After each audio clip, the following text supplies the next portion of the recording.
Santísima Trinidad, Sábado Santo, Santa Iglesia. De Adrian von Speyr. Textos de la Palabra y la Mística, tomo 2. Mística objetiva. Obras póstumas, tomo 6. Traducido por Ricardo Aldana y Juan M. Sara. Leído por Lorenzo Carrera. Año de publicación en español, 2012. Editorial St. John Publications. Esta publicación es gratuita y puede ser compartida libremente sin ánimo de lucro. Existe también en digital. Para adquirirla, visite baltasarspeyr.org. Santa Iglesia, de Adrian von Speyr. Texto de La Palabra y la Mística, tomo 2. Mística objetiva, capítulo 14. La esencia de la Iglesia. La Iglesia es la morada de Dios en su creación por Jesucristo, tanto en lo universal como en los individuos. La plenitud de la Iglesia debería coincidir con el estar de todas las criaturas ante Dios, de modo que Él mismo dé la forma, la cercanía y el orden de ese estar para la totalidad como institución y para los individuos como norma de vida. Los verdaderos cristianos comienzan a vivir en su genuina pureza esa existencia como Iglesia. Están abiertos ante Dios, receptivos para su espíritu, a la espera de sus órdenes. También, frente a los demás hombres, están abiertos y prontos a vivir en comunidad con ellos. En esta posición, ellos son tanto un centro como un pasaje.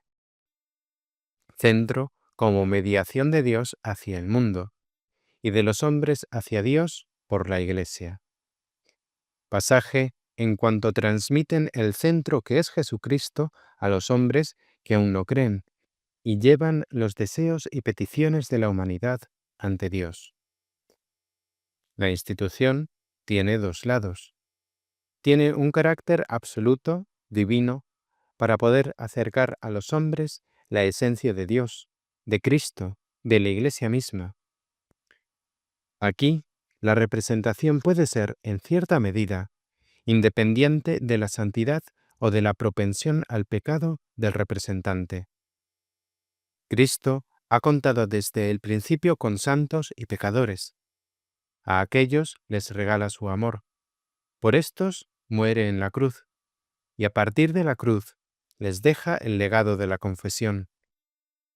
Y así, la institución posee también su otro lado, ser una forma de comunión de vida entre Dios y los hombres concretos.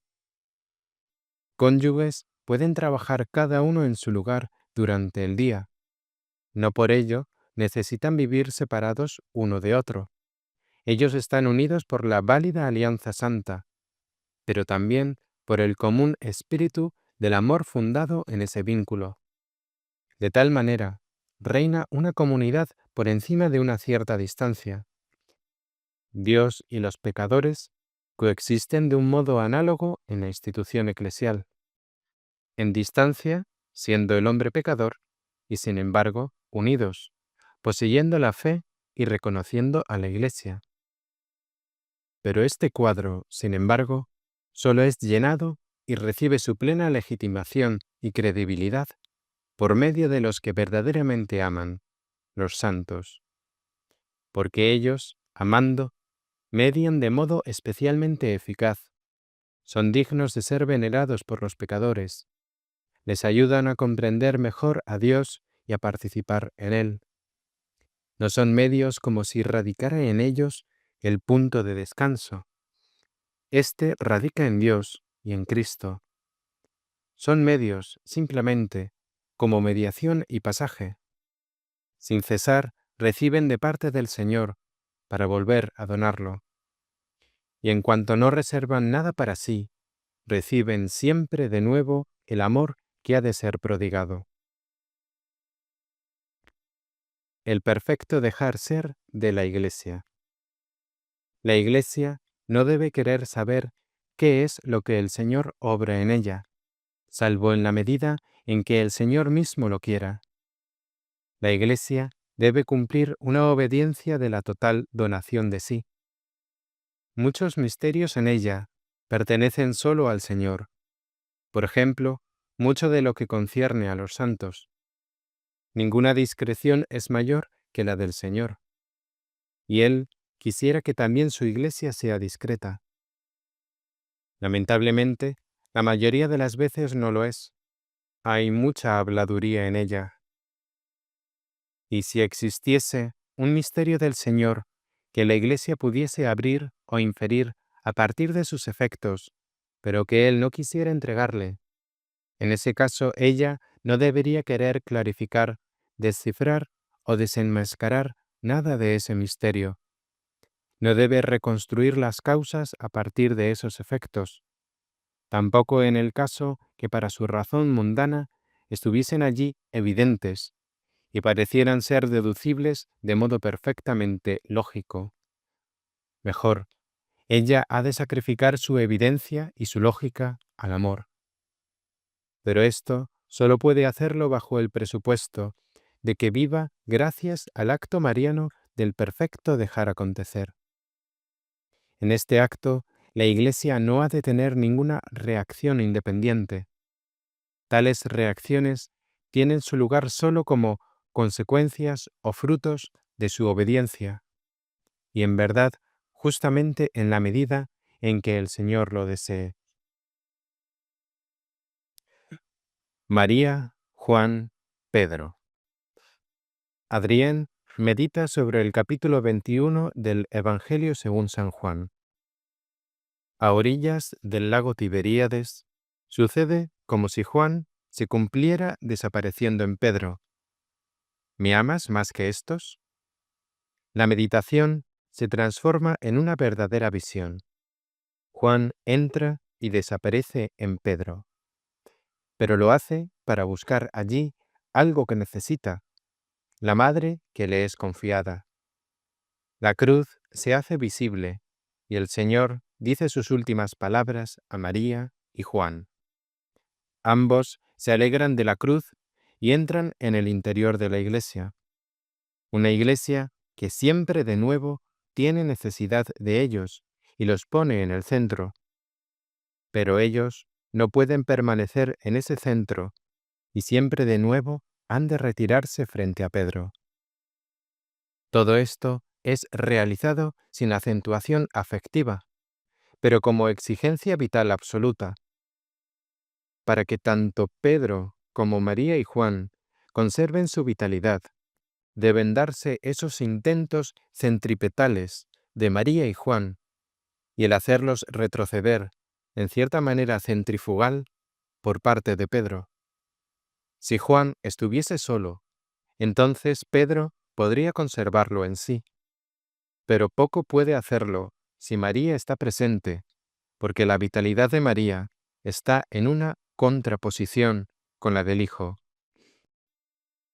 Existe una especie de toma de distancia del Hijo frente a la vitalidad de la Madre, el dejar Nazaret. Todo lo que constituye su vida, Él lo entrega a la Iglesia. Y a la Iglesia también debe darle a su Madre, cuyo ser está en cierto modo marcado por ese distanciamiento doble, por el marcharse del Hijo, que deja el hogar, y por el marcharse de la Madre, que deja al crucificado. Y este signo entrará en la Iglesia como principio de vida. Mientras el Hijo vive en la tierra, la Madre está con su sí en el Hijo. Ella se lo ha dado. Él viene y lo toma consigo, y lo conserva mientras vive. Muriendo, Él debe restituírselo a la Madre. Pero en la restitución, después de haber utilizado de ese sí lo que ha necesitado para su tiempo en la tierra, la confía al discípulo del amor. La dureza del sí materno, dado a él, a su vida, a su muerte, ha sido soportada, La medida de esa dureza está cumplida. Ahora, él confía a la madre al amor del discípulo. Ella ha llegado a un límite. Su fecundidad encuentra en Juan una forma protectora que ahora aparece de un modo bien diverso que antes. Si su entera fecundidad hubiese consistido en que ella trajese el Hijo al mundo y luego de su muerte entrase desapareciendo en la iglesia ministerial y fuese absorbida por Pedro, entonces la fecundidad de la iglesia se habría, de algún modo, agotado. En adelante ya no existirían santos. Pero no es así. La madre entra en Pedro solo en cuanto Juan es asumido por Pedro, en la pregunta hecha por el Señor: ¿me amas más que estos? Y el discípulo del amor transmite a Pedro algo que éste hasta ahora no había poseído. Aquí está, oculto y discreto, el lugar santo de la madre, en el que la cristiandad la descubrirá y que ella, sin embargo, ocupa solo en el movimiento del retirarse. En éxtasis. Es un retirarse, un marcharse que está fundado en el Señor. Él lo ha dispuesto así para que María y Juan se encuentren bajo la cruz. Ambos están allí en la más estricta obediencia al Hijo. Y ahora, Él confía a la Madre a la Iglesia del Amor, y no a la ministerial. La Iglesia del Amor siempre está unos pasos o un par de millas más adelante que la Iglesia ministerial. La Iglesia del Amor garantiza la vitalidad permanente de la Iglesia ministerial y la perseverancia del Espíritu en su seno. En esta nueva unión, María y Juan permanecen en el interior de una disponibilidad fundamental que primero es dada, tenida por buena y autorizada solo por el Señor, y siempre solamente más tarde es aceptada y asumida por la Iglesia. Existe una cierta animación y vitalidad de la Iglesia que acontece en el espíritu de María y de Juan, que se expande desde este punto y después es recibido por la restante Iglesia, sin jamás llegar a agotarse. Uno podría llegar a imaginarse que la Iglesia ministerial esté en perfecto orden, con todos sus decretos y ritos y leyes y mandatos, y con todo lo que la caracteriza exteriormente. Estaría plenamente à jour. Algún concilio no habría dejado ninguna i sin su punto.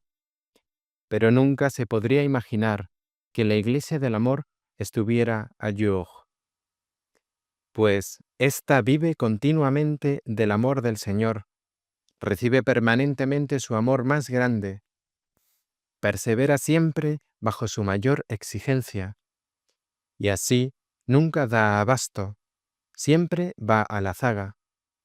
La Iglesia ministerial puede asimilarse una y otra vez una parte de la Iglesia del Amor, pero más allá de esto, permanece constante el siempre más, que en la Iglesia del Amor es mucho más apreciable que en la ministerial.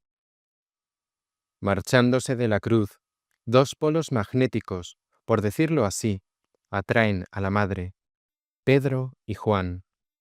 Pero el segundo es más fuerte, porque en él vive el encargo del Hijo, y así María deja que Juan le incluya en la Iglesia ministerial, en consonancia con el Señor, ciertamente, pero de alguna manera solo después de que esa consonancia se ha cumplido. Tampoco se ha de olvidar que María es sin pecado, mientras Pedro fue pecador. La Iglesia ministerial siempre llevará en sí algo de ese pasado pecador de Pedro. La Madre, empero, no puede más que vivir totalmente yendo hacia el Hijo divino y puro. De él sabe que también permanece en la Iglesia, pero ella busca y encuentra al Hijo sobre todo de modo inmediato, correspondiendo en esto a la voluntad del Hijo mismo, para luego, por medio del Hijo, ser entregada a la Iglesia. Es la voluntad del Hijo que María y Juan tiendan juntos hacia Él, distanciándose pues de Pedro, yendo hacia Él, y que luego Él los remita siempre de nuevo al ministerio de Pedro. También Juan lleva a María a Pedro, porque en el lago de Tiberíades ya ha transpuesto su lugar propio en Pedro, y Pedro crea permanentemente un lugar para ellos, para Juan y para María y para ambos. Pero siempre les reconoce ese lugar en su iglesia, solo después de que el Señor los ha asociado de nuevo a Él, siendo Juan, a decir verdad, quien toma consigo a la madre. En ese lugar, la madre es puro dejar acontecer, pero Juan es estado consagrado, estado del amor, estado perfecto. Y si aquí se debiera distinguir entre sacerdocio y vida consagrada, entonces estaría claro que Pedro sería estado sacerdotal jerárquico, Juan estado consagrado del amor, estando allí donde San Ignacio prohíbe a los suyos asumir dignidades en el ministerio eclesial, para ser libres para el amor en la disponibilidad perfecta frente a cada tarea que toque. Pedro construye en su iglesia y prevé nichos para los santos y la madre. Solo miembros escogidos deben ocuparlos. No conviene que queden vacíos. Sale a la búsqueda. Y sin embargo, en realidad, le agradan mejor vacíos. María ve el nicho que le está reservado, pero por sí misma no aspira a ocuparlo. Juan debe, por decirlo así, tender hacia ambos lados, conducir a la madre hacia Pedro, pero familiarizar a Pedro con el exceso del amor que permanece sobre toda obra terminada. Pues el exceso del Señor es, con todo, una condición fundamental de la existencia petrina. La presencia de la madre no estaría asegurada si ella no fuera acogida por Pedro, quien, naturalmente, tampoco puede vivir sin ella. Juan, que personifica al amor puro, debe aquí asumir algo así como un prudente ministerio mediador. El medio de la Iglesia es tan vivo y móvil que no es posible detenerlo. Pedro forma, si así se quiere, el cuadro firme, en el interior del cual María y Juan permanecen movimiento, abrazado en el eterno movimiento del Señor. El medio se pone voluntariamente al servicio de la conmoción entre el lugar firme y el movimiento. El medio se deja ubicar por amor allí donde es posible el único encuentro entre María y Pedro. Se lo podría determinar del mejor modo diciendo: ese medio es el amor cristiano por antonomasia, que permanentemente busca caminos para incorporar a María al ámbito de Pedro, dejando a salvo lo que María realmente es y sin lastimar lo que Pedro debería ser. Esto es, pues, servicio por excelencia, pero servicio del amor. Espíritu, obediencia, amor. Lo que Cristo obra en su Iglesia es el querer del Padre, es también el soplar del Espíritu. Lo que obra, entonces, es también expresión y fruto del amor trinitario. Por eso, al sentir en sí el actuar del esposo, la Iglesia no puede detenerse en una mera relación yo-tú con él. En y a través de ese actuar, debe mirar siempre hacia la voluntad inconcebible del Padre y hacia la objetivación del amor divino en el Espíritu Santo. Esto le capacita para ver el amor en cada forma, también en la forma de la justicia, del castigo y de la penitencia. El amor no necesita ser inmediatamente sentido como tal para poder ser creído e incluso experimentado. vivido como amor. Pero esto requiere una objetivación del amor eclesial como obediencia. Solo en la obediencia es posible recibir y concebir cada soplo del Espíritu como amor. Sin esta obediencia, la Iglesia se fiaría de sus sentimientos para estimar esto como amor, aquello como otra cosa. Pero si sabe que el amor trinitario obra en ella, entonces debe ponerse a sí misma en un lugar y perspectiva de eternidad. Y allí, en Dios, cada manifestación de la vida trinitaria es amor.